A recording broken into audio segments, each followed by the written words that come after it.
कल्पू क्या क्या कर रही है? माँ मैं कैसी लग रही हूँ? बहुत प्यारी लग रही है, बिल्कुल प्रिंसेस जैसी। एक मिनट माँ, सच में मुझे लग रहा है मैं बहुत सिंपल लग रही हूँ। सिंपल? कल्पू तू मेरी बेटी है, देख जरा सामने, सिंपल कैसे लग सकती है तू? हाँ इस ब्राइडल गेटअप में बहुत प्यारी लग रही है सच्ची। बस एक सेकेंड मेरे बच्ची को किसी की नजर ना लगे। पापा कहाँ हैं? मुझे पापा से भी पूछना। बात संभल के कल्पू। राजन, ये बाहर का वरांडा है ना, उसका काम कल तक हो जाना चाहिए, ठीक है? और एक चीज, ये गेस्ट हाउस की जो पेंटिंग है वो भी एक बार चेक कर लेना, ठीक से हुई है या नहीं। लड़के वालों की तरफ से कोई कंप्लेंट नहीं आनी चाहिए। सर सब हो जाएगा अच्छे से, आप टेंशन मत लीजिए। डैडू ग्रेट, नाइस। बताओ मैं कैसी लग रही हूँ? हो लुक। माँ कह रही मैं अच्छी लग रही हूँ, बट आई डाउट। अच्छा, माँ कह रही है अच्छी लग रही हो। मेरी बिटिया, माँ बिल्कुल सच कह रही है, एकदम चांद जैसी लग रही हो तुम। थैंक यू सर बिल्कुल सही कह रहे हैं मैम। आप देखना एंगेजमेंट पार्टी में आप सबका दिल जीतोगे। Wait a second. राजन एक मिनट आना। हाँ जी। हेलो, हाँ बोलिए। कुलदीप, बंगलों का डिस्प्यूट अभी तक सॉल्व नहीं हुआ है। यह आखिरी वार्निंग है तुम्हारे लिए। अगली बार सिर्फ फोन नहीं बजेगा, तुम्हारी मौत होगी। धमकी दे रहा तू मुझे? तेरी इन बातों से मैं नहीं डरता, समझा? जा, जो करना है कर ले। कुलदीप क्या है ये? ये कॉल्स मजाक नहीं होती कुलदीप, मैंने पहले भी कहा है पुलिस कंप्लेन करते हैं। Relax Mitali, relax. मैंने सीआईडी को ऑलरेडी बता चुका हूं। I just need to get some fresh air, okay? मैं अपने मेडिटेशन रूम में जा रहा हूं।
Hi sir, I am Rajan, Kuldeep sir manager. Kuldeep ji कहाँ हैं? मुझे उनसे कुछ बात करनी थी, जरूरी बात है। सर आपको आने में थोड़ी देर हो गई, जिस बात का डर था सर वही हो गया। What?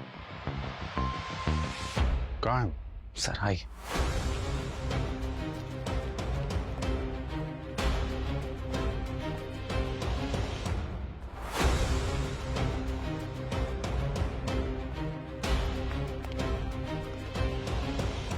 हटिए। एक्सक्यूज मी, एक मिनट।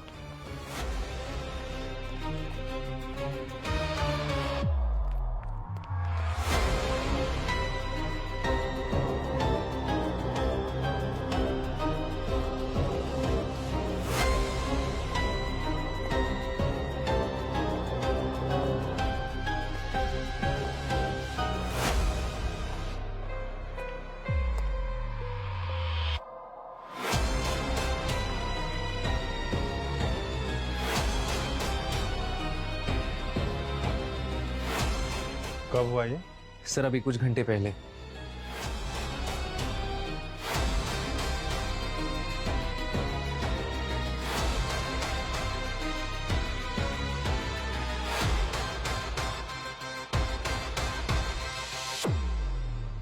सर ये कुलदीप जी की मौत हो गई है।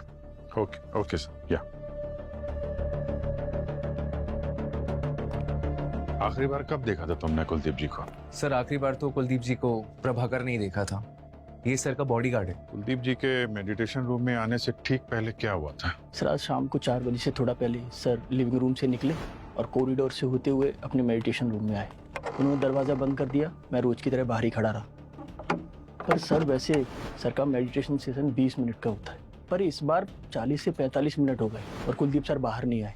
कुलदीप सर ने आज तक ऐसा नहीं किया। ये सब मुझे खटका सर। कुलदीप सर, सर आप ठीक तो है ना? क्या हुआ प्रभाकर? सर को 40 से 45 मिनट हो गए। वैसे तो अक्सर सर 20 मिनट में आ जाते हैं, अभी तक बाहर ही नहीं निकले। कुलदीप सर, मुझे लगता है हमें दरवाजा तोड़ना पड़ेगा। हाँ ठीक है।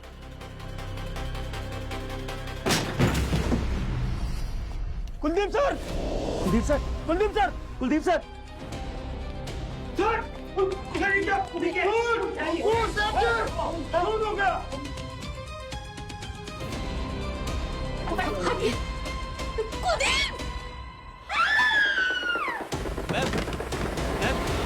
पर सर समझ में नहीं आ रहा कि ये सब कैसे हुआ।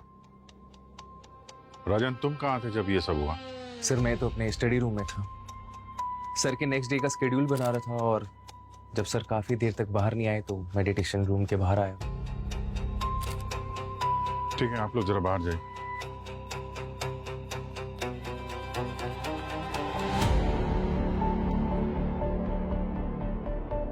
पंकज, सचिन, जरा बात करो सबसे, देखो क्या पता चलता है।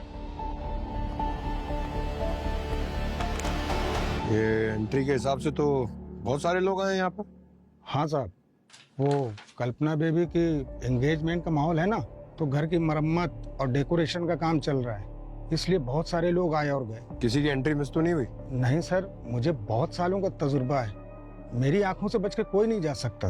और अगर आंख बंद हो गई तो?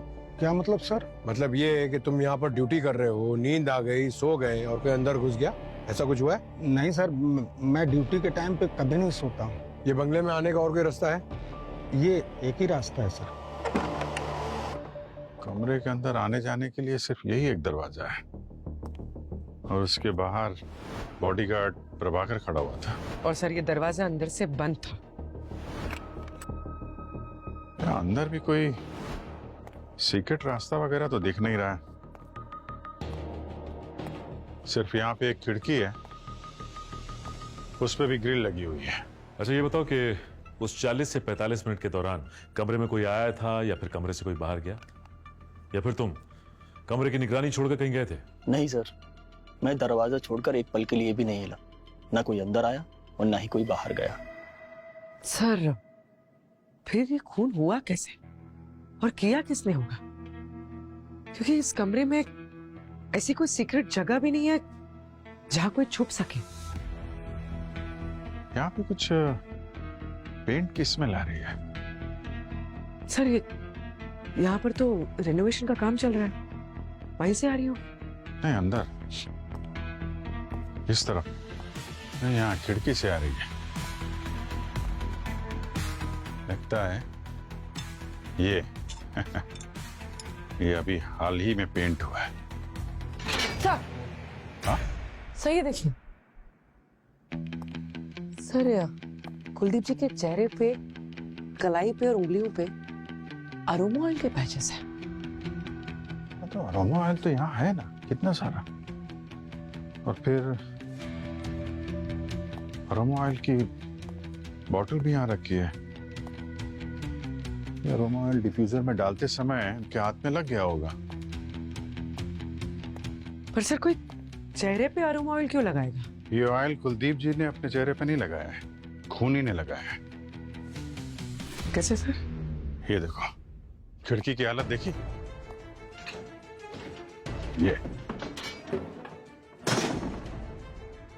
ये खूनी यहाँ इस खिड़की से अंदर आया, उसने कुलदीप जी को मेडिटेशन करते समय पीछे से वार किया होगा, उनके चेहरे पे हाथ लगाया होगा। हाथापाई के दौरान तो शायद वो पेंट इनके मुंह पे लगा होगा और शायद वो पेंट निकालने के लिए यहाँ से अरोमा ऑयल का इस्तेमाल किया, उनके हाथ का पेंट निकाला और चेहरे का पेंट निकाला।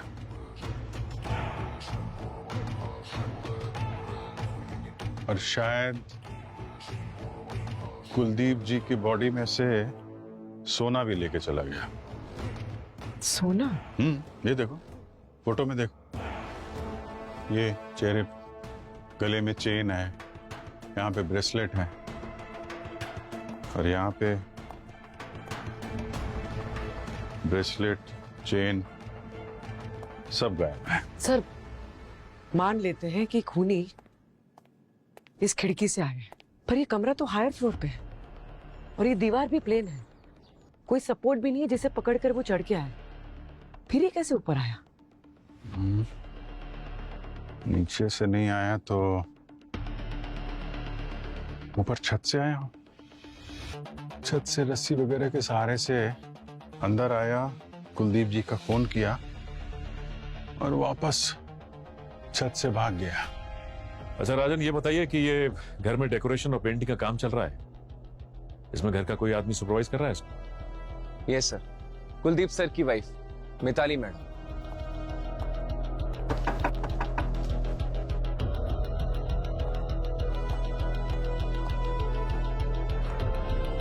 मैम, वो सीआईडी वाले कुछ बात करना चाहते हैं आपसे।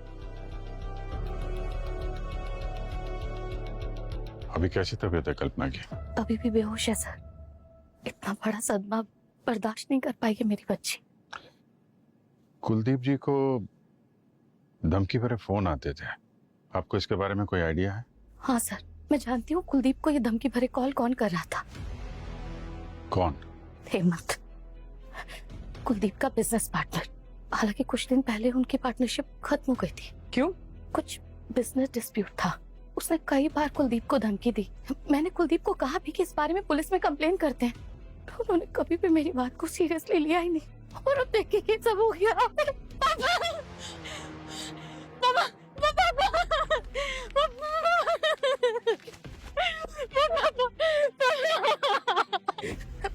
सब ठीक हो जाएगा।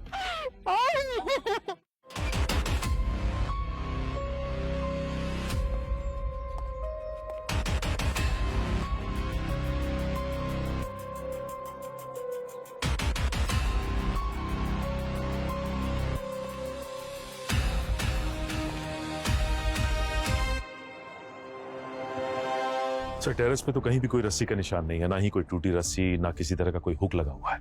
लेकिन हाँ, ये जो वर्कर्स का बाथरूम है, वहां पे बॉम्बू, सीढ़ियां, पेंटिंग का सामान, ये सब कुछ पड़ा हुआ है। तो अगर ऊपर से नहीं आया तो नीचे से आया।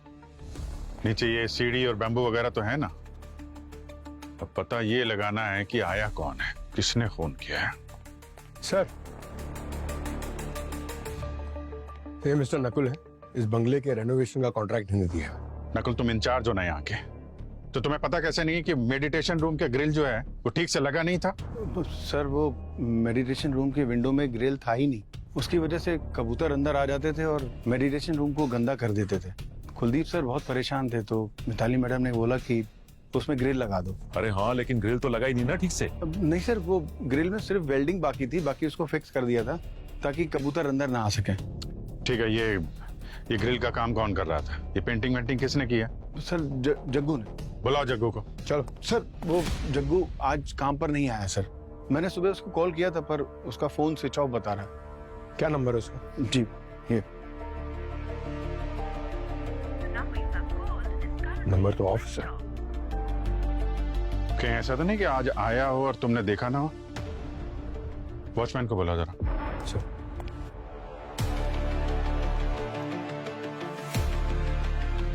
रजिस्टर में तो एंट्री नहीं है। वृंदा जी, क्या है ये सब? हाँ? नकुल ने तो बताया कि आज सुबह जग्गू यहाँ पर आया था। तुमने रजिस्टर में एंट्री क्यों नहीं की? सर, 1 मिनट, जब तक बोलने को ना कहा जाए ना, चुपचाप खड़े रहो। क्या हो रहा है यहाँ पे? हाँ?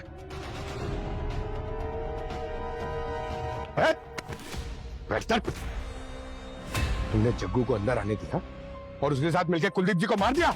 मैंने कुछ नहीं किया सर। देखो वृंदा जी, मर्डर केस है, बहुत लंबा फंस हो गया, इसलिए बेहतर होगा जो कुछ सच है बता दो।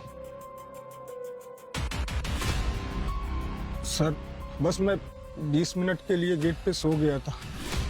हो सकता है सर कि उसी समय जग्गू बंगले के अंदर आया। फिर क्या हुआ? मैडम, फिर मेडिटेशन रूम का जब दरवाजा टूटा उसकी आवाज से मेरी आंख खुली। तो हो सकता है सर जब इसकी आंख लगी उसके बीच में ये जग्गू आया अंदर मेडिटेशन रूम में और खून करके निकल गया। नकुल जी अपने एम्प्लॉयज की सब आइडेंटिफिकेशन वगैरह रखते हैं ना, आधार कार्ड वगैरह? हाँ सर, वो सारा डिटेल बिंद्रा जी के पास दे दिया था मैंने। पूर्वी ये आधार कार्ड लो जग्गू का बिंदा से और पता लगाओ, डिटेल्स निकालो उसकी। आधार कार्ड दो। सर चलिए। और पंकज, आज सुबह से बंगलों में जो जो लोग भी आए ना सबकी लिस्ट बनाओ, फिंगरप्रिंट्स, आइडेंटिफिकेशन, सबकी डिटेल्स निकालो। बॉस, ये कुलदीप की स्किन का सैंपल है और इस पे मुझे पेंट के स्टेन मिले हैं। कुछ नया बता यार साड़ू के। इस पे मुझे स्टेरिक एसिड के ट्रेसेस भी मिले हैं। ये है नया। Stearic acid? और ये सर किस में इस्तेमाल होता है? पूर्वी वैसे तो ये स्टेरिक एसिड हर पेंट में थोड़ा बहुत होता है, लेकिन यहाँ पर बात कुछ अलग है। यहाँ पर विंडो के जो ग्रिल हैं और जहाँ कहीं भी ये रिनोवेशन के लिए पेंट हुआ है वहां पर इस स्टेरिक एसिड के ट्रेसेस मुझे नहीं मिले। सॉरी सर, मैं कुछ समझा नहीं। मैं समझाता हूँ पंकज। दरअसल खूनी ने पेंट स्टेन हटाने के चक्कर में ये स्टेरिक एसिड इस कुलदीप की बॉडी पर छोड़ दिया। मगर सर अभी तो आपने कहा कि वो एसिड ग्रिल या पेंट के सैंपल से मैच नहीं हुआ। ये भी हो सकता है कि ये स्टेरिक एसिड मर्डर वेपन से आया हो इसके शरीर में। अच्छा सालुंके साहब, ये पेंट के अलावा ये स्टेरिक एसिड और किस किस चीज में इस्तेमाल होता है? सचिन, पेंट के अलावा ये स्टेरिक एसिड दरअसल कॉस्मेटिक्स में और स्किन केयर की चीजों में इस्तेमाल होता है, जैसे साबुन, शैम्पू, इस तरीके की चीजें। तो फिर सालुंके कुलदीप ने भी इस्तेमाल किया होगा। कॉस्मेटिक्स, साबुन है, शैम्पू है और कुछ है। नहीं किया बॉस, मैंने अच्छी तरह से चेक किया, इनमें से किसी चीज का रेजिड्यू मुझे कुलदीप की बॉडी पर से नहीं मिला। तो इसका मतलब है कि सालुंके तेरे कहने का मतलब है कि खूनी ने ये चीजें इस्तेमाल की होगी। मतलब जब कुलदीप के चेहरे पर से वो रंग हटा रहा था तो शायद उसके हाथ पर जो अरोमा ऑयल लगा था जिसमें स्टेरिक एसिड है, वो स्टेरिक एसिड कुलदीप के चेहरे पर रह गया। राइट। एक बात और बॉस, मुझे लगता है खूनी प्रोफेशनल नहीं है। क्या मतलब? मतलब ये कि इस पर जो वार हुआ है, इसके घाव ये बताते हैं कि ये एकदम प्रिसीशन के साथ नहीं किया गया, सटीक वार नहीं है। ये घाव देखो, मुझे लगता है खूनी ने गुस्से में बराबर इस पर चाकू घोंपा है, बार बार। अब ये तो एक नया एंगल लेकर आ गया। अभी तक हमें ऐसा लग रहा था कि शायद खून रॉबरी के लिए हुआ है, पर आप ले आए हैं पर्सनल ग्रज, दुश्मनी का एंगल। पर सर एक पेंटर की कुलदीप जी से क्या दुश्मनी हो सकती है? हो सकता है कि किसी ने पेंटर का इस्तेमाल किया हो खून करवाने के लिए, अपनी दुश्मनी निकालने के लिए। अभिजीत, इस केस में एक नाम मुझे खटक रहा है, वो है कुलदीप का एक्स बिजनेस पार्टनर जिसके साथ कुलदीप की दुश्मनी थी, हेमंत। मिस्टर हेमंत, कुलदीप जी के साथ आपका पुराना झगड़ा था लैंड डील और बंगलो की ओनरशिप को लेकर। आप सही कह रहे हैं। जब हमने बंगलो को खरीदा था तो हम दोनों पार्टनर्स थे और हम वहां बंगला तोड़कर बिल्डिंग बनाना चाहते थे और कुलदीप ने बंगलो पे कब्जा कर लिया, जबकि उस प्रॉपर्टी में 50% का मैं मालिक था। कोई प्रूफ है आपके पास? दिखाता हूं, ये देखिए, जो बिल्डिंग हम बनाना चाहते थे उसकी ये ब्लूप्रिंट है। ये जो है वो हम दोनों के बीच का एग्रीमेंट है और कुछ फोटोज भी हैं। फोटोज देखिए, आप भी देखिए। उन्होंने आपसे ये बंगला हड़प लिया इसलिए आप उन्हें बार बार धमकी दे रहे थे और फिर उनका खून कर दिया? अरे नहीं सर, मैं तो उसको बस ये जताना चाहता था कि ये जो प्रॉपर्टी है उसमें 50% का मालिक मैं भी हूँ। मैं बस उसे धमकाना चाहता था, मारना नहीं चाहता था। पर मर तो गए ना वो। हो सकता है कि आप उन्हें मारना ना चाहते हो, किसी और से मरवा दिया हो ताकि आपके हाथ दाग न लगे। मैं उससे नफरत जरूर करता था और मैं ये भी चाहता था कि उसके जैसा जलील इंसान मर जाए, लेकिन इसका ये मतलब नहीं हुआ कि मैंने उसे मारा है। हम सिर्फ सबूत पे बिलीव करते हैं हेमंत जी, और सबूत झूठ नहीं बोलते। सबूत है तो सबूत लेके आओ। अगर तुम दोनों को लगता है कि मैंने कुलदीप को मरवाया है तो प्रूफ लेके आओ। प्रूफ मिलने में ज्यादा टाइम नहीं लगता है हेमंत जी। एक बार जिससे खून करवाया है वो पकड़ा गया तो असली खूनी का चेहरा सामने आ ही जाएगा। हाँ, तो उसी समय आना। ठीक है, हम ये फोटोग्राफ, ब्लूप्रिंट्स वगैरह अपने साथ लेके जाएंगे।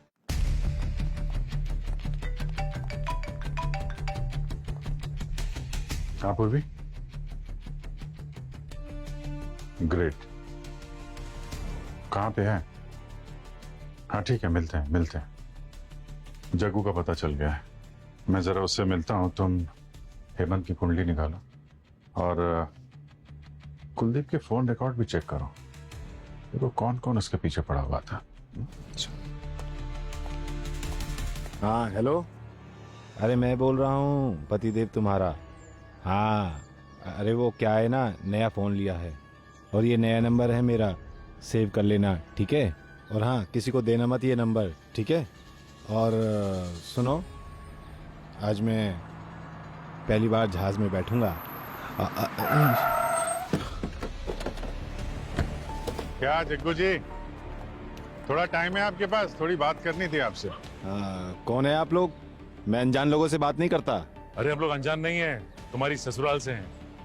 ससुराल? मेरी? CID sir. सीआईडी? क्या हुआ सर? कुछ नहीं, ये नया फोन, नया नंबर, प्लेन की टिकट है। नहीं चौंको मत। क्या ना, ये सब खरीदने के लिए फोटो आईडी लगती है और फोटो आईडी के लिए तुमने आधार कार्ड का इस्तेमाल किया, बस यही गलती हो गई।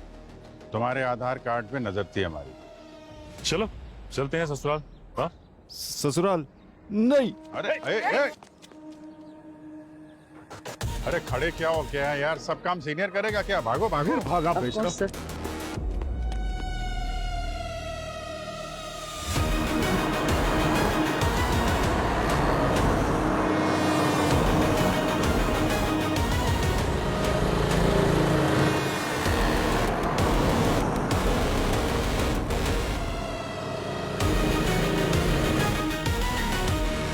अरे यार, सॉरी सर, गलती होगी। तुम्हारे ऊपर कुलदीप जी के मर्डर का इल्जाम है, समझे?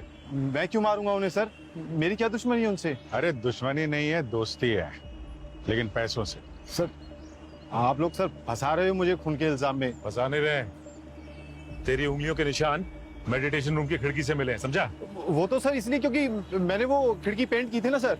और जानबूझ के तुमने ग्रिल ठीक से नहीं लगाई ताकि उसी रास्ते से वापस आ सको और कुलदीप जी की हत्या करके निकल सको। नहीं सर, वो मुझे ऐसा करने के लिए कहा गया था। वहाँ पर कुछ सोल्डरिंग का काम बाकी था और एक पेंट की कोटिंग भी होनी थी उस पर सर, इसलिए वो ऐसा छोड़ा। काम पे क्यों नहीं आया कल फिर? सर वो आया था सर, थोड़ा लेट हो गया आने में। जैसे ही वो घर में पहुंचा, देखा एक कमरे में ज्वेलरी पड़ी है और वहाँ आसपास कोई नहीं था सर, तो वो ज्वेलरी मैंने उठाई और मैं वहाँ से निकल गया सर।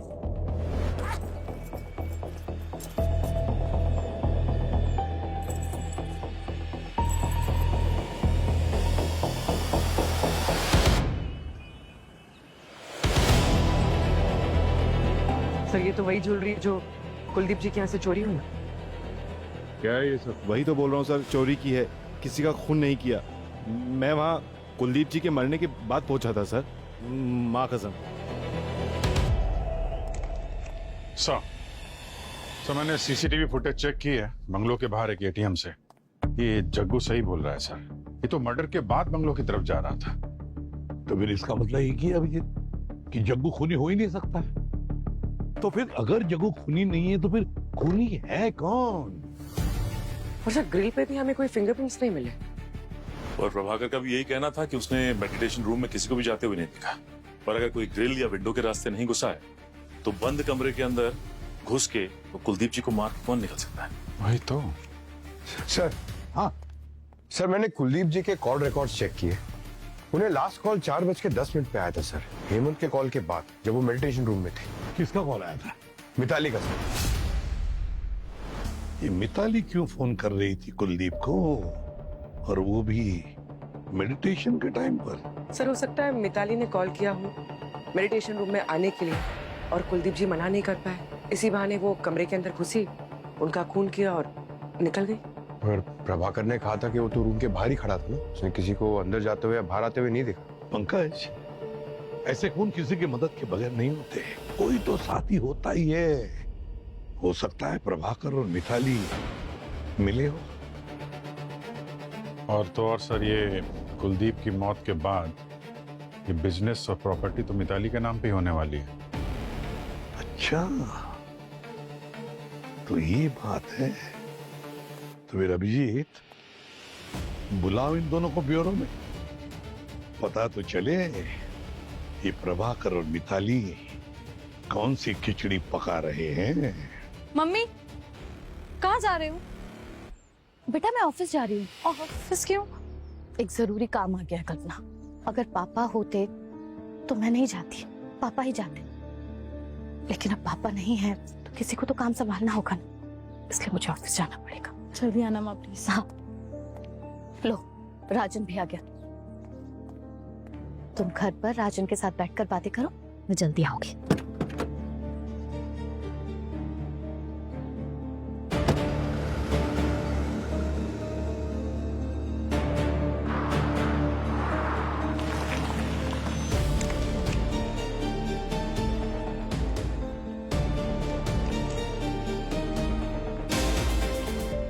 क्या बात है मिताली जी, बहुत जल्दी आपको बिजनेस संभालने की? हाँ सर, वो मेरे पति कुलदीप, उनसे बिजनेस डील करने में कुछ गलतियां हुई थी, बस मैं उन्हें ठीक करने की कोशिश कर रही हूँ। ठीक करने आई थी या खत्म करने आई थी आप? ये क्या कह रही हैं आप? नहीं, पति के मरते ही उसके दुश्मन से दोस्ती करने चली आई आप। दोस्ती नहीं सर, ये यहाँ बिजनेस डील करने आई थी। आपसे बाद में बात करेंगे मिस्टर हेमंत, अभी जरा मिताली जी से पूछताछ करनी है। आप जरा ब्यूरो चलने का कष्ट करेंगे? आइए आइए आइए। जी चलिए।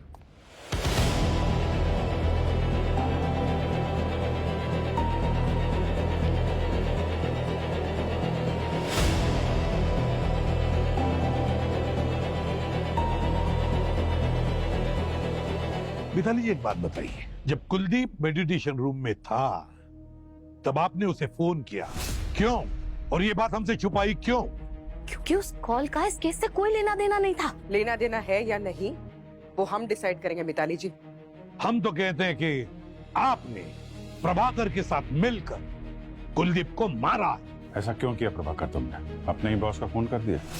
नहीं, झूठ मत बोलना, तुम्हारे फिंगरप्रिंट्स मिले हमें बॉडी के ऊपर। सर मैंने नहीं मारा सर को, और मैं उन्हें क्यों मारूंगा? और फिंगरप्रिंट्स जब मैंने उनको छुआ तब लग गए होंगे। तो फिर मिताली मैडम ने ऐसा क्यों कहा कि तुम्हारा बहुत बड़ा झगड़ा हुआ था कुलदीप के साथ?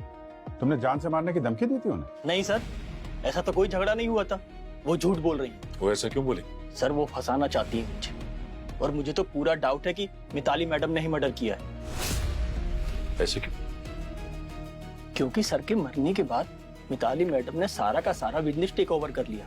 सर मुझे ना पक्का डाउट है कि पैसों के लिए मिताली मैडम जी ने ही सर को मारा होगा। मैंने कुलदीप को कॉल किया था क्योंकि मैं कुलदीप को याद दिला रही थी कि हमारे समधी आने वाले हैं जिन्हें लेने के लिए हमें एयरपोर्ट जाना है।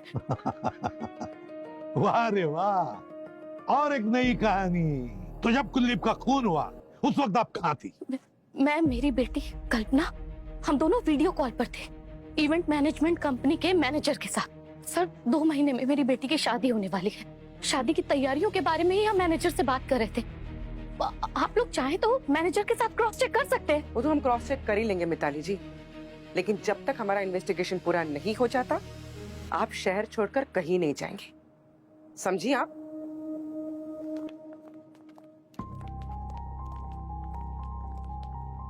सर सर, वो लोशन बॉटल जो मिताली ने यूज की थी उस पे स्टेरिक एसिड के ट्रेस नहीं मिले जो हमें बॉडी पे मिले थे। क्या?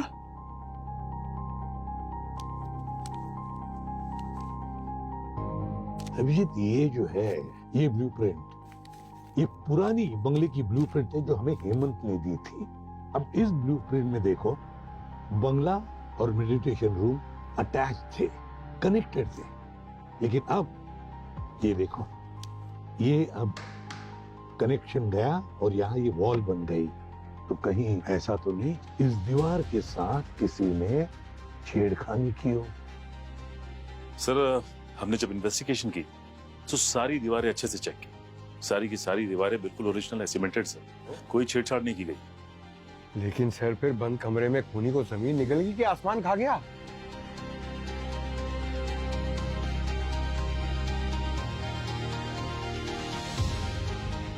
ऐसा हो सकता है कि इस बंद कमरे में कोई आया ही नहीं और ना कोई गया है।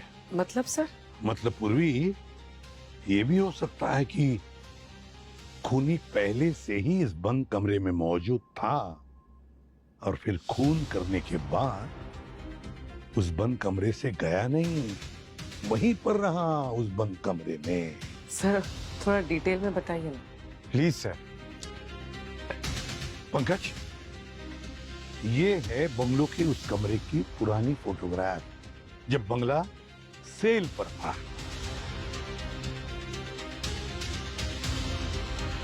और ये है उसी कमरे का अब का लेटेस्ट फोटोग्राफ, क्राइम सीन के कमरे का फोटोग्राफ।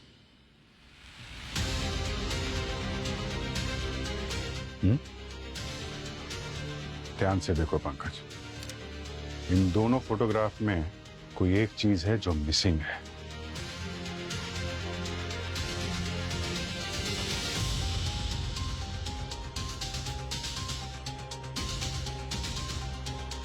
ओह अच्छा। समझ गए पंकज? अगर हमने इस बंगले की पुरानी तस्वीरें नहीं देखी होती तो खूनी का असली खेल क्या है हमें पता ही नहीं चलता।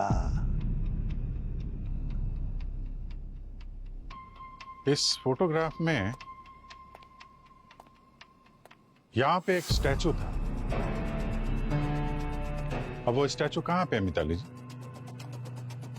वो स्टैचू के बारे में कुलदीप ने बताया था कि वो स्टैचू डैमेज है। हाँ सर, मुझे याद आया।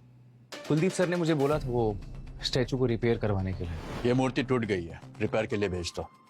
जी सर। अभी वो स्टैचू कहाँ है? सर वो स्टैचू मैंने गैराज में रख दिया था। लेकर आओ।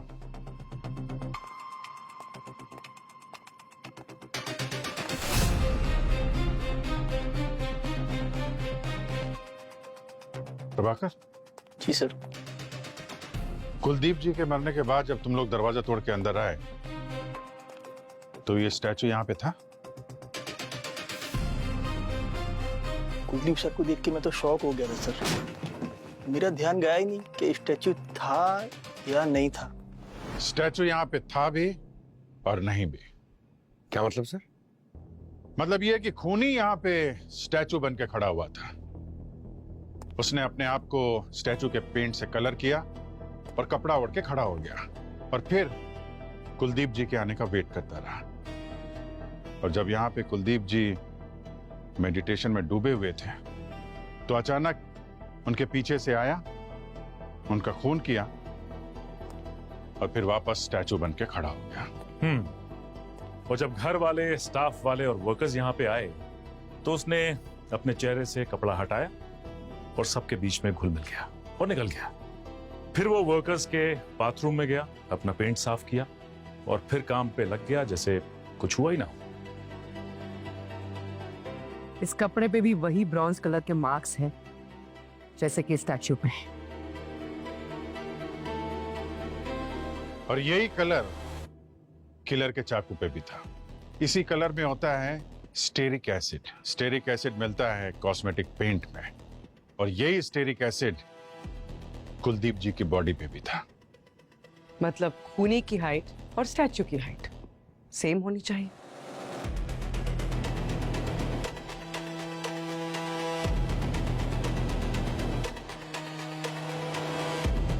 अब सवाल ये उठता है कि किस किस की हाइट स्टैचू की हाइट से मैच करती है। और जहां तक मुझे याद आता है सिर्फ एक आदमी है, बल्लू। मगर सर, अगर बल्लू भीड़ में मिक्स हो गया तो फिर किसी ने उसे देखा क्यों नहीं? क्योंकि उसको यहां से भागने में किसी ने तो मदद की है। और अब वो कौन है ये तो बल्लू ही बताएगा।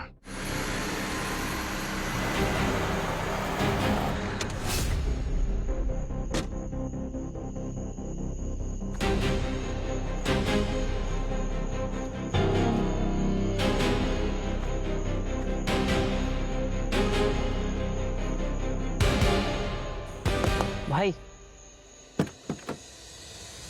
क्या सब रेडी है ना? बल्लू, ये तुम्हारे काम का लास्ट इंस्टॉलमेंट।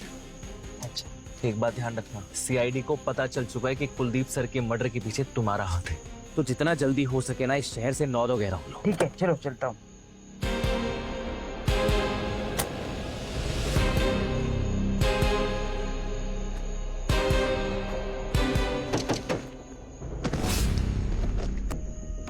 क्यों बे बल्लू के बच्चे, कहाँ भाग रहा है? जब तुझे मालूम है आज नहीं तो कल पकड़ा ही जाएगा तो क्यों परेशान कर रहा है? सर मैंने कुछ नहीं किया सर। तूने क्या किया है क्या नहीं सब मालूम है हमें। कहाँ भाग रहा था? है? इतने सारे पैसे किसने दिए तुझे? आप लोग मुझ तक पहुंचे कैसे? ये टेम्पो का पीछा करते हुए, समझा? ये तेरे दोस्त का टेम्पो है ना, वो पेंट वाला जिसने तुझे पेंट दिया था, है?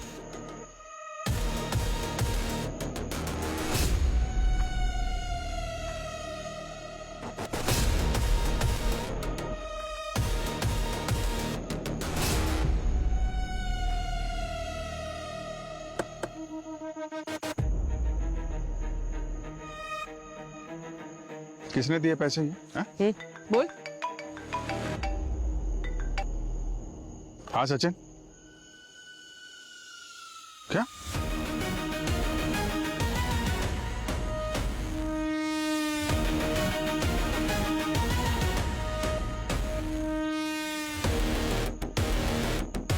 हाँ पंकज। सर, राजन मर गया सर।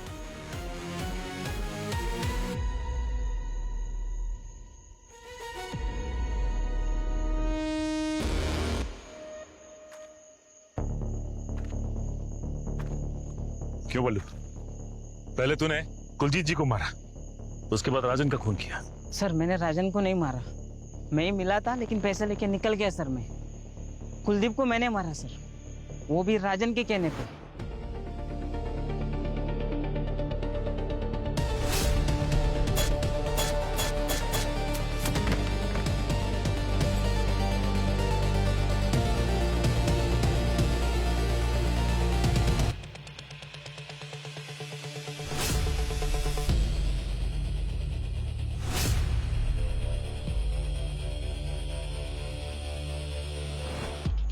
राजन के कहने पे कुलदीप को मारा इसने, तो फिर राजन को किसने मारा? मतलब कोई और है जो नहीं चाहता था कि हम लोग राजन तक पहुंचे। असली खूनी अभी भी बाहर घूम रहा है।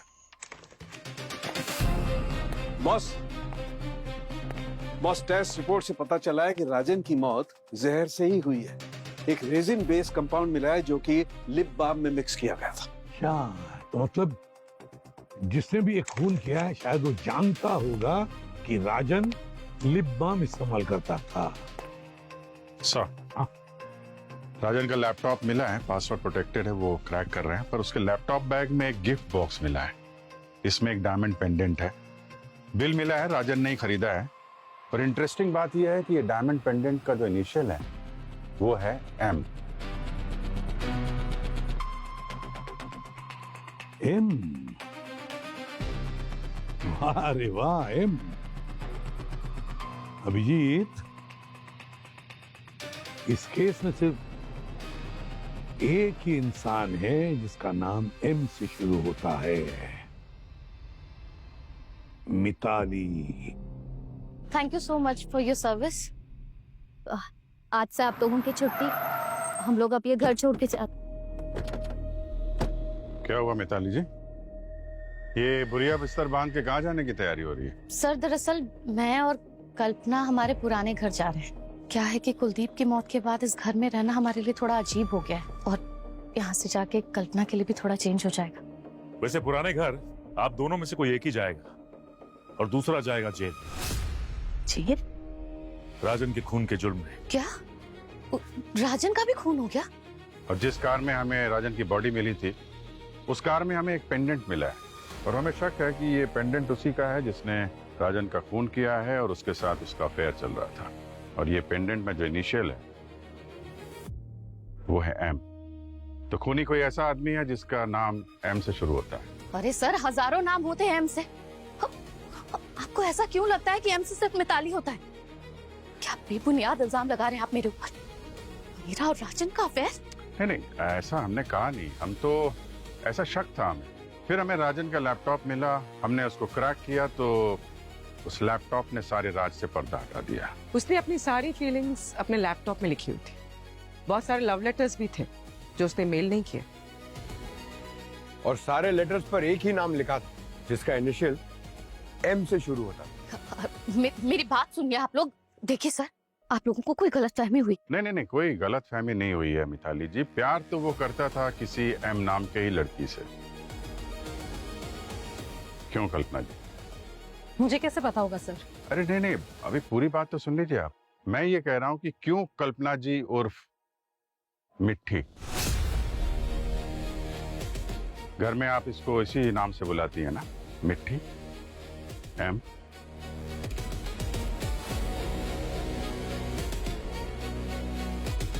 हमें तुम्हारे कॉलेज के लॉकर से ये जहर की शीशी मिली। ये वही जहर है जो तुमने राजन के लिप बाम में मिलाया था। बस बहुत हो गया कल्पना। अब ये बताओ कि तुमने राजन को क्यों मारा, जिससे तुम प्यार करती थी? मैं प्यार नहीं करती थी राजन से। वो चाहता था मुझे, इसलिए मैंने अपने फायदे के लिए उसका इस्तेमाल किया। मिट्टी से अपनी दिल की बात जब भी करने जाता हूँ, पता नहीं क्यों डर जाता हूँ। समझ नहीं आता उसे कैसे कहूँ कि मैं उससे प्यार करता हूँ।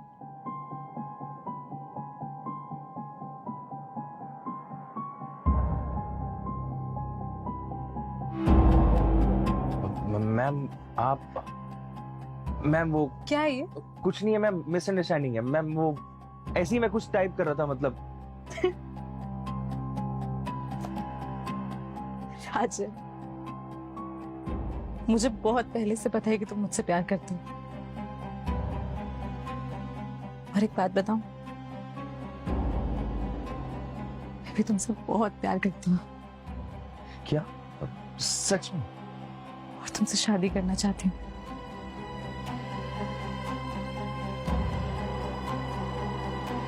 लेकिन कैसे होगा?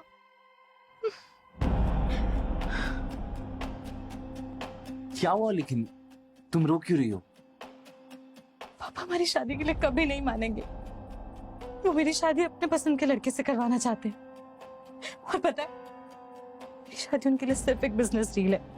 अरे तुम फालतू में टेंशन ले लो, मैं हूं ना। मैं जाऊंगा कुलदीप सर के पास तुम्हारा हाथ मांगने। नहीं राजन, तुम नहीं समझ रहे। पापा हमारे रिश्ते के लिए कभी नहीं मानेंगे। अगर वो नहीं माने ना तो मैं मर जाऊंगी।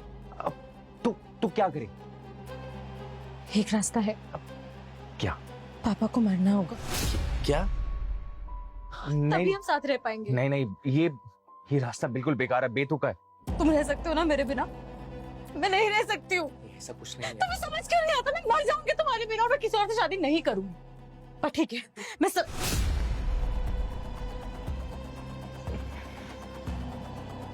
ठीक है, तुम कह रही हो तो कुलदीप सर को मरना होगा। मैंने राजन का इस्तेमाल किया ताकि पापा मुझे शादी में ना धकेल सके।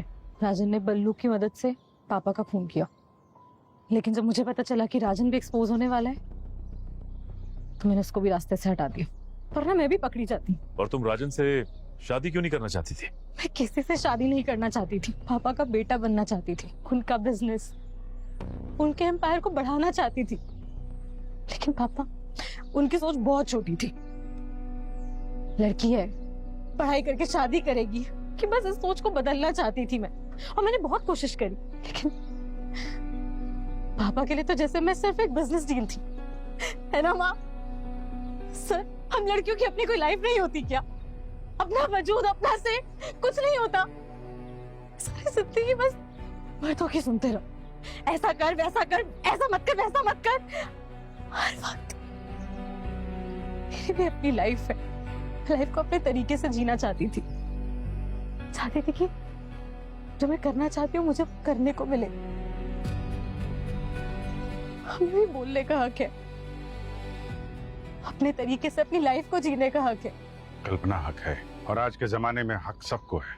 हाँ, अगर कुछ तकियानोसी लोगों से हक की लड़ाई लड़नी पड़े तो उसके भी रास्ते हैं, लेकिन जो रास्ता तुमने चुना वो गलत था। तुम्हारे इस फैसले ने तुम्हारी पूरी जिंदगी बर्बाद कर दी। अब बाकी की बची हुई जिंदगी जेल की सलाखों के पीछे काटनी पड़ेगी तुम्हें।